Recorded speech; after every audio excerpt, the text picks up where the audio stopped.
ในเข้าทางสีเลือนก้อยเกินมองห่มตุ้มอย่ามาเฮาปลายเข้าเมืองไทยมีกว่าหมอกเจ็ดแสนเลยค่ะไม่สูงพี่น้องผู้บันแห้งได้ทีวีออนไลน์ของเขาทั้งเซิงค่ะจอมเลยลองตัวกินหยับเผิดอันเปลี่ยนมาไหว้หลังปางตึกผมป้าลองข้านหับการซึกอีกตั้งลองแผ่นดินไว้ซื้อในเสกวนเมืองห่มตุ้มอย่ามาเฮาอ่อนกันปลายเข้าเมืองไทยในเข้าทางสีเลือนในมีกว่าหมอกเจ็ดแสนเลยค่ะภายเหตุการณ์เกี่ยวลอยก้นปลายยานเมืองจุ่มดุมฟ้า IOM ออกฤทธิ์ปืนเผาไว้เมื่อวันที่23 6เดือน2026นั้นว่า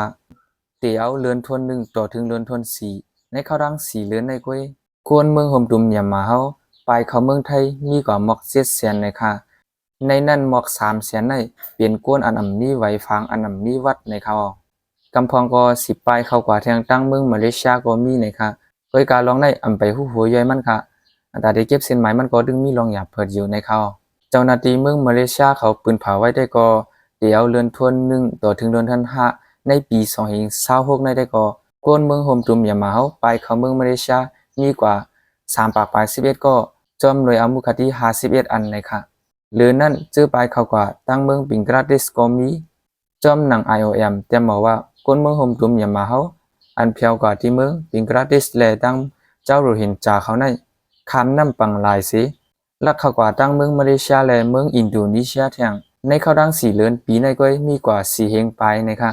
พอมา1กันตั้งปี2025ในเดนำเลือตื้อมาโหปัก90ค่ะวายเสเมืองโฮมตุมอย่ามาเฮาออกปักเปิงไม้มีก้นเมืองติละหับทำการซึกเมื่อปี2024นั่นเสียเย้า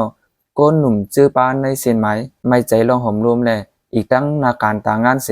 อ่อนกันหาลอกไล่ไปออกยานเมืองหั่งไผ่หั่งมันไหนค่ะออกลองเปลี่ยนปังตึกซึกสือในเมืองและลองอาจธรรมะเก็บซึกในเมืองในเป็นลองอันอีเยาให้ก้นหนุ่มเฮา